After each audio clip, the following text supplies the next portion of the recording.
जहां एक तरफ महागठबंधन से मुकेश सहनी 60 सीट और डिप्टी सीएम की कुर्सी मांग रहे हैं, तो वहीं दूसरी तरफ कांग्रेस को भी इस बार पिछली बार से ज्यादा सीट चाहिए। कांग्रेस भी चाह रही है कि हमें पिछली बार से ज्यादा यानी कि 70 से ज्यादा सीट मिले, लेकिन अब वही भाकपा माले ने भी महागठबंधन की टेंशन बढ़ा दिया है और भाकपा माले ने सीधी तौर पर महागठबंधन के सामने अपनी डिमांड रख दिया है और भाकपा माले ने यह कह दिया है कि पिछली बार आपने हमें 19 सीट दिया था, जिसमें से हमने 12 सीटों पर चुनाव जीता था। हमारी भी पकड़ अब मजबूत हो गई है और हमें इस बार 19-20 सीट नहीं बल्कि 40 से ज्यादा सीट चाहिए। क्या है पूरी खबर, सब कुछ आगे हम आपको बताएंगे कि क्या है भाकपा माले की डिमांड और किस तरह से महागठबंधन में अब सीट शेयरिंग का फॉर्मूला बिखरता जा रहा है सब कुछ। लेकिन उससे पहले मेरा परिचय जान लीजिए। मेरा नाम विष्णु है और आप देख रहे हैं जनता जंक्शन। आपको बता दे कि भाकपा माले ने सीधे सीधे महागठबंधन के सामने अपनी डिमांड रख दिया है और सीधी तौर पर यह कह दिया है कि भाई हमने पिछली बार जो आपने 19 सीट दिया था उसमें से हमने 12 सीटों पर चुनाव जीत कर दिखाया था। हमारी भी अब पकड़ जमीनी स्तर पर मजबूत है और हमें इस बार 40 से ज्यादा सीट चाहिए, उससे कम सीटों पर हम मानने वाले नहीं है। आपको बता दें कि उसने सीधी तौर पर राजद और कांग्रेस के सामने यह डिमांड रख दिया है कि आप पिछली बार ज्यादा सीटों पर चुनाव लड़े थे, इस बार आपको कॉम्प्रोमाइज करना पड़ेगा। उसने कांग्रेस से कहा है कि पिछली बार से आप 20% सीट कम लीजिए और आरजेडी से कहा है कि 15% सीट आपको कम लेना पड़ेगा तो ही बात बनेगी। इस अकॉर्डिंग देखा जाए तो कांग्रेस को सीधी तौर पर उन्होंने कह दिया है कि भाई आप 55 सीटों पर चुनाव लड़िए और राजद जो है तेजस्वी यादव की पार्टी, उसको बोला है कि आप पिछली बार जो ज्यादा 144 सीटों पर चुनाव लड़े थे, इस बार आप चुनाव 123 सीटों पर लड़े। यानी कि राजद और कांग्रेस दोनों को इस बार कॉम्प्रोमाइज करना पड़ेगा वरना बात नहीं बनने वाली है, क्योंकि सीधी तौर पर भाकपा माले ने भी अब टेंशन बढ़ा दिया है, क्योंकि वो चाहती है कि हम भी अपनी पकड़ को ज्यादा से ज्यादा जिलों में मजबूत बनाए। पिछली बार भाकपा माले 12 जिलों में चुनाव लड़ी थी और सीधी तौर पर उनकी डिमांड ये है कि इस बार हम 23 जिलों में चुनाव लड़ना चाहते हैं, तो इसलिए हमें ज्यादा सीट चाहिए। आपने पिछली बार 19 सीट दिया था और इस बार हमें अब 40 सीट चाहिए। अब सुनिए, महागठबंधन में जो सीट शेयरिंग का फॉर्मूला है वो अभी तय नहीं हुआ है, लेकिन उससे पहले ही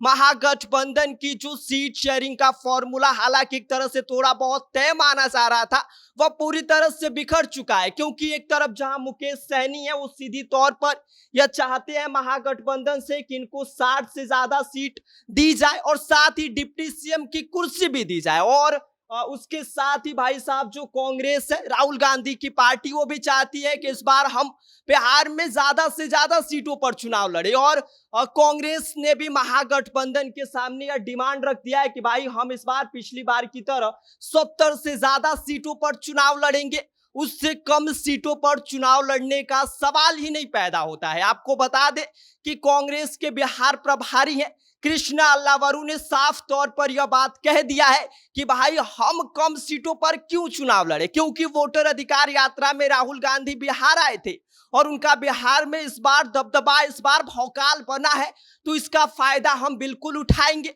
और यही फायदा उठाने के चक्कर में कांग्रेस ने महागठबंधन के सामने सीधी तौर पर यह डिमांड रख दिया है कि भाई इस बार हम 70 से कम सीटों पर चुनाव नहीं लड़ने वाले हैं। इसके साथ ही आपको हम बता दें कि जहां एक तरफ मुकेश सहनी 60 से ज्यादा सीट मांग रहे हैं, कांग्रेस को 70 से ज्यादा सीट चाहिए, तो वहीं पशुपति पारस को भी अधिक से अधिक सीट चाहिए, वो भी कम सीट नहीं चाहते हैं, वो भी अपना डिमांड रख चुके हैं। इसके साथ ही अब भाकपा माले ने भी अपना डिमांड महागठबंधन के सामने रख दिया है और साफ तौर पर भाकपा माले ने यह बता दिया है कि भाई हम इस बार कम सीटों पर कॉम्प्रोमाइज नहीं करेंगे, हमारी जमीनी स्तर पर पकड़ मजबूत है और हम बिना हल्ला गुल्ला शोर के काम करने वाले लोग हैं। हम जमीनी स्तर पर काम करते हैं, इसीलिए हमें इस बार ज्यादा से ज्यादा सीट चाहिए। इसके साथ ही आपको हम बता दें कि इसमें एक और एंगल है, शिबू सोरेन के जो बेटे हैं हेमंत सोरेन, उनको भी इस बार बिहार चुनाव में सीटें चाहिए। आपको बता दें कि इन्होंने भी अच्छी खासी सीटों की डिमांड की है, जो राजद को अपने सीटों में से काट के देना पड़ेगा।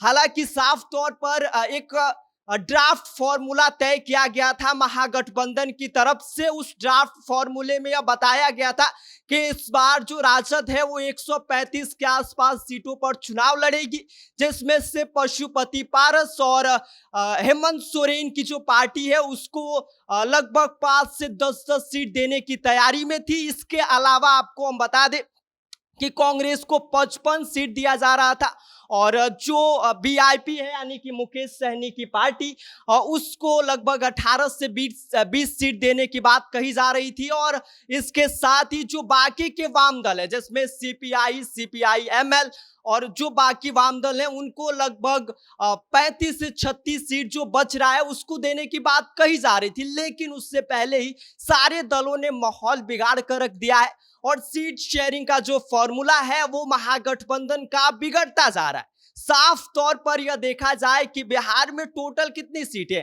243 सीटें हैं और जिसमें से अगर सबकी डिमांड जोड़ लीजिए तो भाई 300-350 से ज्यादा सीटें हो जा रही हैं। तो कैसे सीट बंटवारा होगा? ऐसे में सबको कॉम्प्रोमाइज करना पड़ेगा। लेकिन अब देखने वाली बात यह होगी कि महागठबंधन में किस तरह का फॉर्मूला तय किया जाता है और किस तरह की रणनीति बनाई जाती है। बाकी इस पूरी खबर पर आपका क्या कहना है, आप क्या सोचते हैं? आप अपनी राय हमें कमेंट कर सकते हैं। आप देख रहे हैं जनता जंक्शन, मेरा नाम विष्णु है।